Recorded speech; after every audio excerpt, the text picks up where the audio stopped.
tudo isso poderia ser resolvido até com certa facilidade, né? Antes de eu entrar no tema, as perguntas são complementares e são muito importantes, quero lembrar uma coisa, Diniz, quando eu estava na Faculdade de Direito da Pontifícia Universidade Católica de São Paulo, tomando as primeiras lições de Direito Penal, um professor muito querido, Dirceu de Mello, que foi do Ministério Público, que depois foi para o Judiciário pelo 5º Constitucional, com quem eu tive a oportunidade de estudar, né, Direito Penal e Processual Penal, ele disse o seguinte: a honra é um travesseiro de plumas. Você vai até o 20º andar, você rasga esse travesseiro e simplesmente essas plumas são levadas pelo vento.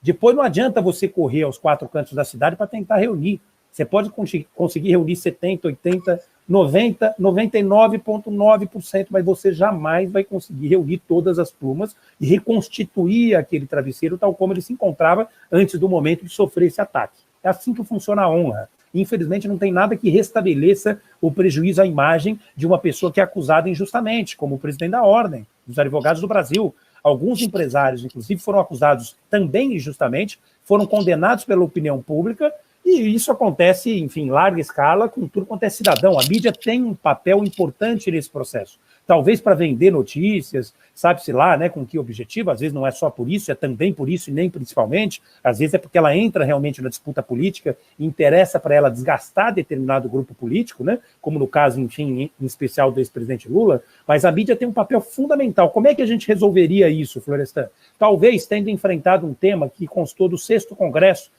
do Partido dos Trabalhadores e que, infelizmente, não foi encampado pelo governo da presidenta Dilma, porque o ministro das Comunicações, que era o Paulo Bernardo, resistiu. Nós temos que fazer esse registro, essa meia-culpa aqui, senão nós não vamos estar sendo honestos, né, Panunzio? Nós tivemos a oportunidade de discutir a regulamentação da mídia, que é muito diferente da censura. Regulamentação é fundamental. Não tem nenhum problema as pessoas defenderem em editorial as suas posições. Se a Folha quiser ter o seu candidato, se o Estado quiser ter o seu candidato, que tenha, mas que defenda isso num editorial. Agora, jornalismo é direito, mas é também dever. É também dever. E vocês sabem disso. O dever de informar carrega consigo a necessidade de você tentar, de uma forma isenta, apresentar uma situação. É claro que a isenção efetivamente, né, absoluta não existe no grau que a gente gostaria que existisse, mas a verdade é que o dever de informar carrega uma responsabilidade enorme. A gente poderia enfrentar isso com a regulamentação da mídia. Infelizmente, isso não foi feito pelos governos progressistas. Complementando a pergunta, o caso do Witzel e do Paes foi denunciado pelo grupo Prerrogativas porque nós não somos garantistas de ocasião.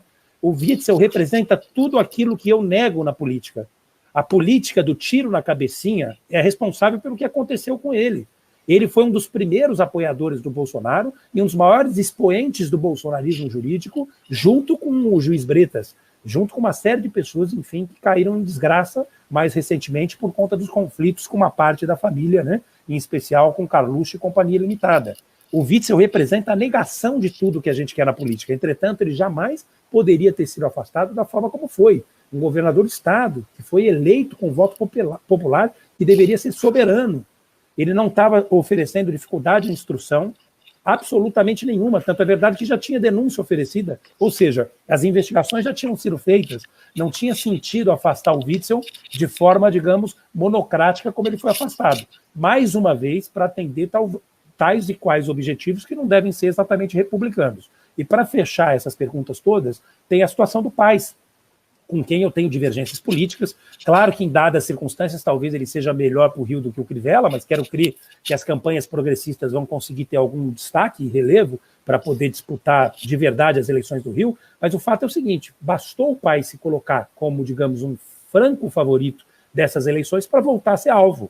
Isso é fato. Se ele cometeu alguma irregularidade, isso tem que ser investigado. Ele sempre foi um parceiro de primeira hora dos dois ex-governadores do Rio, do Pezão e do Sérgio Cabral.